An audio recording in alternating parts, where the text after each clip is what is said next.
आए थे हरि भजन करने को, ओटन लगे कपास। सरदार शहर विधानसभा की राजनीति में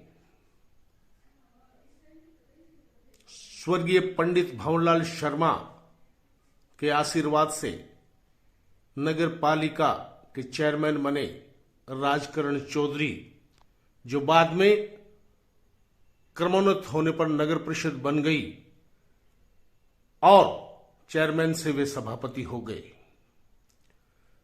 स्वर्गीय भंवरलाल जी जब तक जिंदा थे सब कुछ ठीक ठाक चलता रहा, लेकिन स्वाभिमानी धनी के राजकरण चौधरी अनिल शर्मा के विधायक बन जाने के बाद अपने से उम्र में छोटे अनिल शर्मा का अहंकारी रवैये को देखते हुए अपनी राह अलग पकड़ ली और दोनों के बीच तलखी धीरे धीरे इतनी बढ़ गई कि दोनों आमने सामने हो गए। पहली बार भंवरलाल शर्मा के गढ़ में अनिल शर्मा के सामने राजकरण चौधरी ने ताल ठोक दी और कांग्रेस का टिकट मांगने लगा।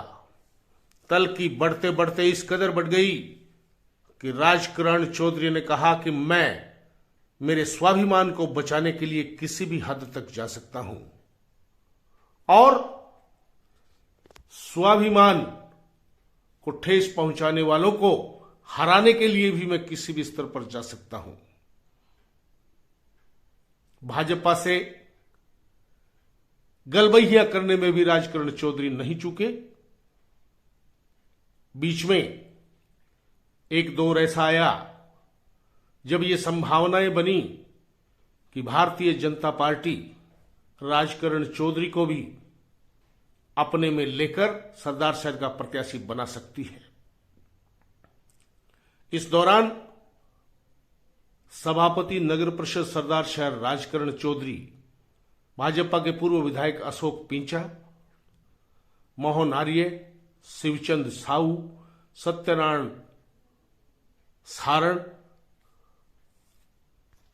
श्रवण चिरानिया और कांग्रेस के ताराचंद, ईश्वरराम डूडी, मान खां, बाले खां, आसिफ कुरैशी आदि के साथ एक साझा मंच बनाने में जुट गए जो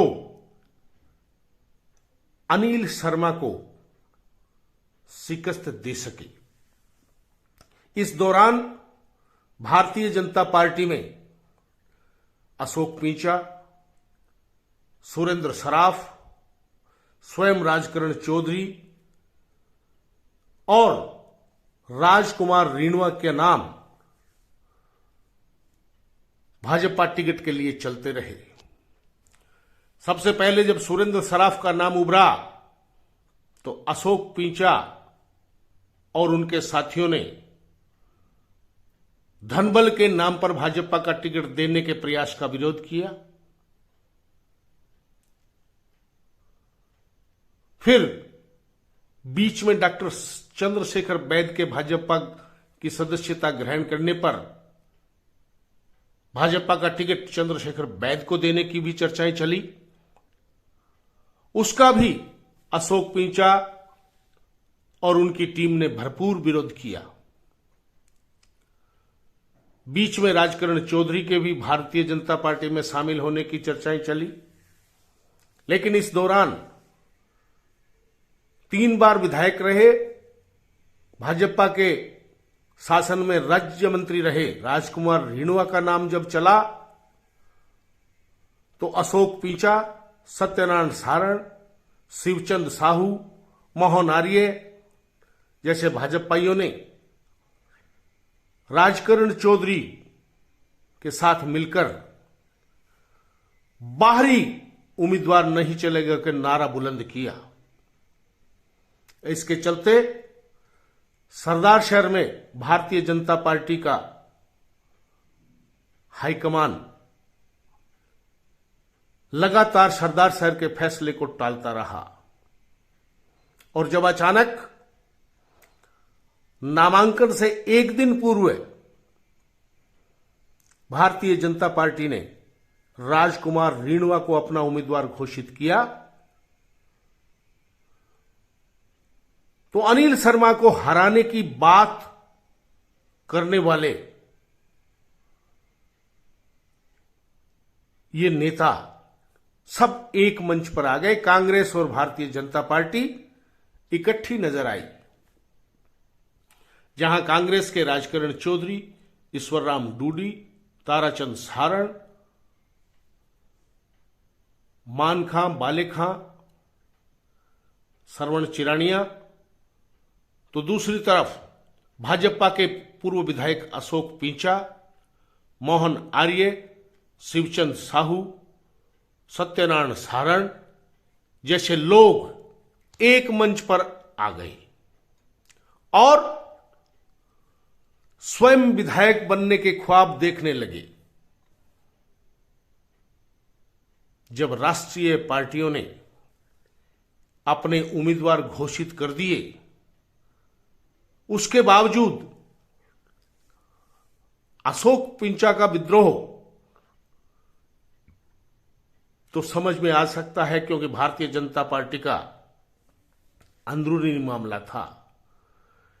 लेकिन राजकरण चौधरी जैसा सुलझा हुआ व्यक्ति जो निजी बातचीत में यह दावा करता था कि अनिल शर्मा को हराने के लिए मैं किसी भी हद तक जा सकता हूं और कितना भी बड़ा त्याग कर सकता हूं, वह व्यक्ति अचानक चंद लोगों की सलाह पर लालच में आ गया और भारतीय जनता पार्टी के असंतुष्टों और कांग्रेस के अनिल शर्मा के असंतुष्टों के इस ग्रुप ने राजकरण चौधरी को सामूहिक रूप से उम्मीदवार बना दिया। जबकि राजनीति के जानकार मानते हैं सरदार शहर विधानसभा क्षेत्र का आज तक का इतिहास रहा है कि स्वर्गीय पंडित भंवरलाल शर्मा अपनी राजनीतिक तिकड़मबाजी से जाट समाज में जो उनका विरोध था उसको प्रतिद्वंदी के पास जाने से रोकने के लिए लगातार हर चुनाव में किसी न किसी जाट को हथियार बनाकर चुनाव लड़ाते रहे और परिणाम यह होता था कि जो स्वर्गीय पंडित भंवरलाल शर्मा के घूर विरोधी जाट थे वे अपने वोट अलग डाल लिया करते थे।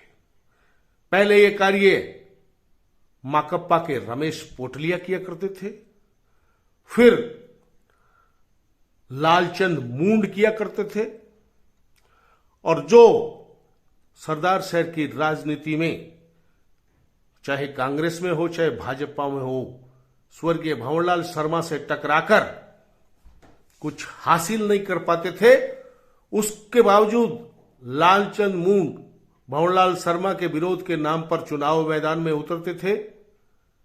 5 से 7 हजार 10 हजार वोट अलग ले जाकर पंडित भंवरलाल शर्मा के जीतने का मार्ग प्रशस्त करते थे और यही कारण है कि लगातार लालचंद मूंड सरस डेयरी के चेयरमैन बनते रहे और कभी भी स्वर्गीय पंडित भंवरलाल शर्मा ने डेयरी के चेयरमैन बनने में रोड़ा नहीं अटकाया।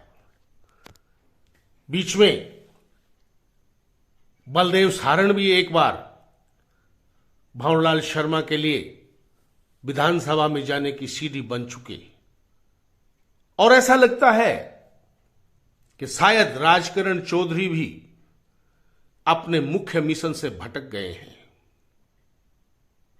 सभी जानते हैं गत उपचुनाव में अगर लालचंद मूंड आरएलपी के उम्मीदवार होकर 45,000 वोट लेके नहीं जाते तो परिणाम दूसरा हो सकता था और ऐसा लगता है कि इस बार जिन्हें राजकरण चौधरी विधानसभा में जाने से रोकना चाहते थे स्वयं राजकरण चौधरी ही कुछ लोगों के बहकाव में आकर अनिल शर्मा के विधानसभा में जाने की स्वयं सीडी बनने को तैयार हो गए हैं, क्योंकि राष्ट्रीय पार्टी कांग्रेस और भाजपा का अपना एक वोट बैंक है, जिसे उस पार्टी के नेता बागी होकर दूसरी ओर नहीं डलवा सकते। सभी जानते हैं कि कुछ प्रतिशत को छोड़कर तो पार्टियों के अपने वोट होते हैं। ऐसे में जब राजकरण चौधरी ने पूर्व विधायक अशोक पींचा, मोहन आर्य, शिवचंद साहू, सत्यनारायण भाकर जैसे लोगों के साथ मिलकर निर्दलीय मैदान में उतरने का जो निर्णय किया है, वह जीत का उद्देश्य लेकर नहीं है। उसका सीधा संदेश भारतीय जनता पार्टी के उम्मीदवार राजकुमार रेणुआ का विरोध कर अनिल शर्मा के विधानसभा में जाने का मार्ग प्रशस्त करना ही हो सकता है। पहली बार भारतीय जनता पार्टी ने एक ऐसा उम्मीदवार मैदान में उतारा जो कांग्रेस के मूल वोट बैंक ब्राह्मण समाज में फाड़ कर सके। सभी जानते हैं सरदार शहर के ब्राह्मण मतदाताओं में सर्वाधिक संख्या पारिक ब्राह्मणों की है और उसके बाद खांडल ब्राह्मणों की है और फिर गौड़ ब्राह्मणों की है। अनिल शर्मा स्वयं गौड़ है और राजकुमार रेणुआ खडेलवाड़ ब्राह्मण है। ऐसे में ब्राह्मण मतदाताओं में विभाजन तो निश्चय माना जाता है, लेकिन राजकुमार रेणुआ का भारतीय जनता पार्टी का उम्मीदवार बन जाने से जो एक नया समीकरण उभरा है, राजकरण चौधरी इस बात में निश्चित सफल हो सकते हैं कि वे स्वयं मैदान में उतरकर राजकुमार रेणुआ को चुनाव हरा दे और अनिल शर्मा के लिए स्वयं सीडी बनकर उनको विधानसभा में भेजने का मार्ग प्रशस्त कर दे। हालांकि राजकुमार रेणुआ के नामांकन रैली में नेता प्रतिपक्ष राजेंद्र राठौड़ ने यह दावा जरूर किया है कि परिवार में कुछ बातों को लेकर गुस्सा हो जाता है, लेकिन अगले 24 से 48 घंटों में जिस पार्टी का नेता नरेंद्र मोदी जैसा व्यक्ति हो, उसके अनुयायी सभी एक मंच पर दिखाई देंगे। अब देखना यह है कि राठौड़ ने यह दावा आम राजनीतिक दांवपेचों के अनुसार किया है या इसमें कुछ गंभीरता है। 9 तारीख को नाम वापस लेने की अंतिम तिथि है, तब पता चलेगा कि राठौड़ के दावों में कितना दम है, क्योंकि राजकुमार रेणुआ नेता प्रतिपक्ष राजेंद्र राठौड़ और सांसद राहुल कसबा की अनुशंसा पर ही उम्मीदवार बनाए गए हैं। बेरोजगारी भत्ते का खोता बात कहकर नौकरियों को लूटने का काम किया। हम सब लोगों ने संकल्प लिया था दहशतगर्दी के इस वातावरण को खत्म करने के लिए हम भारतीय जनता पार्टी के जो भी नेता आएंगे, आज जो उम्मीदवार हैं, हम उसमें निमित्त पात्र हैं। हमारा उम्मीदवार तो कमल का फूल है। हमारे उम्मीदवार को दुनिया के सबसे लोकप्रिय नेता नरेंद्र मोदी है। हमारा वोट इस व्यवस्था और सरकार परिवर्तन के लिए नरेंद्र मोदी जी के कमल के फूल का वोट है। कौन उम्मीदवार आया, कौन उम्मीदवार नहीं आया, यह हमारे सबके लिए महत्वपूर्ण नहीं है।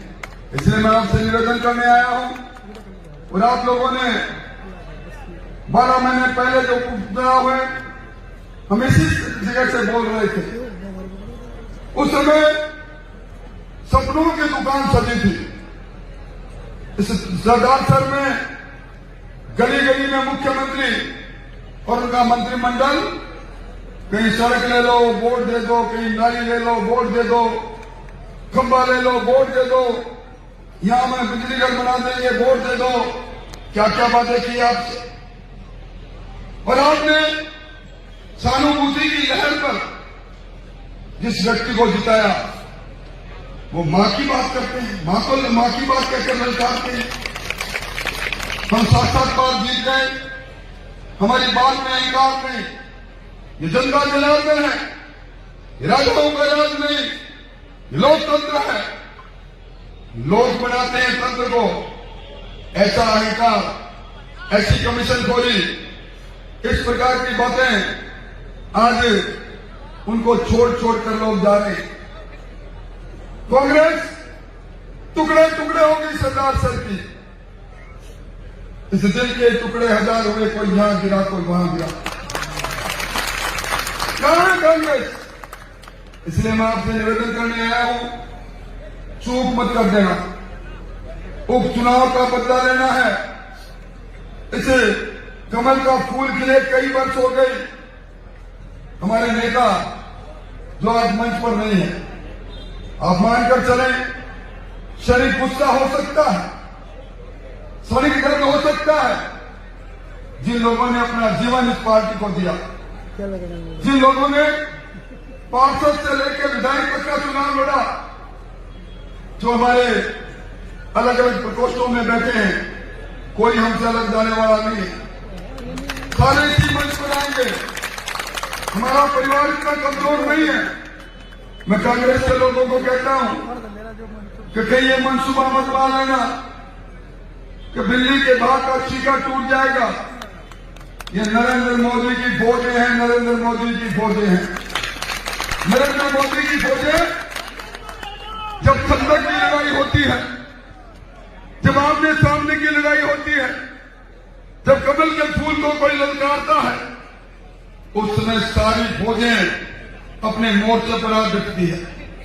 आपने देखा होगा हमारे गांव में भी फौजी कई बार मोर्चे से निकलकर घर में आता है, छुट्टी आता है। ये 24 घंटों की छुट्टी है हमारे कार्यकर्ताओं ने ले रखी है। 24 घंटे बाद सब लोग इसी मंच पर रहेंगे।